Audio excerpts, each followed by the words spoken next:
Hello and welcome to Palace Intrigue. I am your host, Mark Francis. An interesting note from the Daily Mail's Sue Reed, which could mean that things are about to get even crazier in royal land.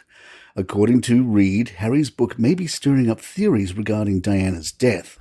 Reed writes that Harry's researchers have contacted many of those who remember or were otherwise connected to the crash. These include eyewitnesses, French police who attended the scene, and journalists, including me, who have investigated in great detail how and why Diana came to die. According to Reed, Harry seems certain to touch on questions relating to the murky circumstances surrounding his mother's death. Royal correspondent Diana Elsa commented, "Keep in mind here that 2 police investigations in France and the UK and an inquest in London all came to the same conclusion about that tragic night in Paris, that the combination of alcohol, the paparazzi, and circumstance resulted in the accident that claimed the lives of the princess, her boyfriend Dodi Al-Fayed, and driver Henri Paul. But the ITV statement and Reed's researcher revelation suggests that the Duke might not just write about the devastating loss of his mother in Spare, but to possibly also explore the events that led up to it.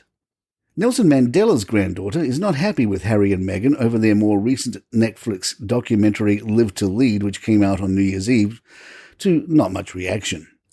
And Deleka Mandela said of Harry, "What relevance does Granddad's life have with this? I don't believe he nor Meghan have ever properly met Granddad, maybe when Harry was young at Buckingham Palace, but they are using his quotations in this documentary to draw in people and make millions without the Mandela family benefiting.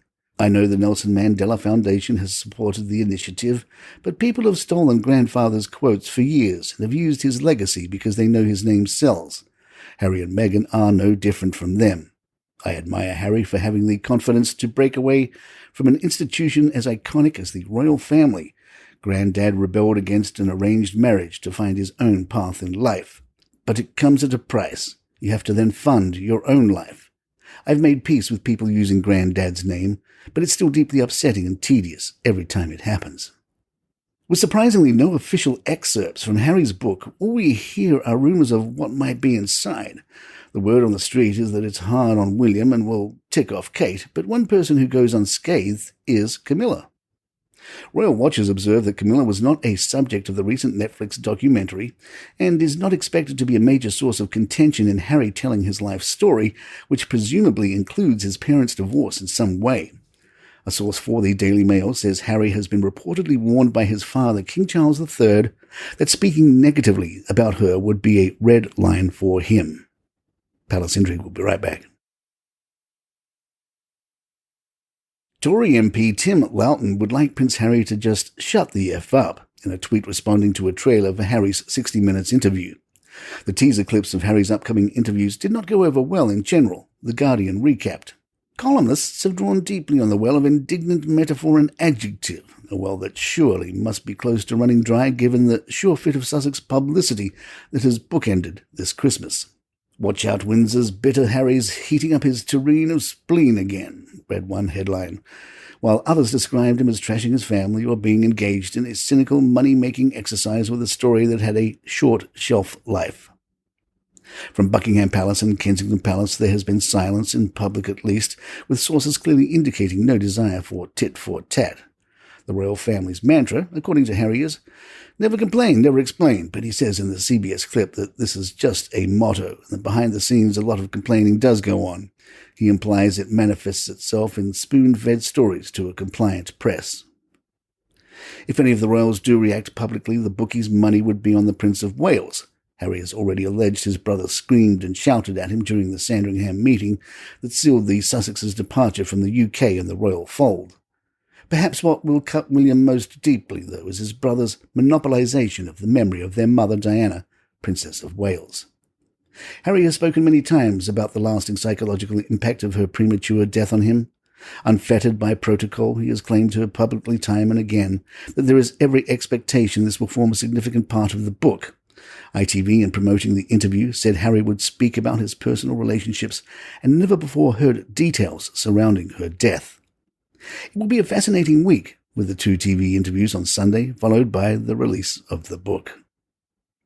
Clive Irving took a look at the future of the monarchy for the Daily Beast, saying, "Dynasties, whether royal or corporate, are always vulnerable to the risks of hereditary succession. Edward VIII was a dud. George VI and Elizabeth II, we got lucky. On the optics alone, without his other failings, Charles does not come close to resembling the kind of boss that the firm needs now to navigate the business through the next 2 decades or so.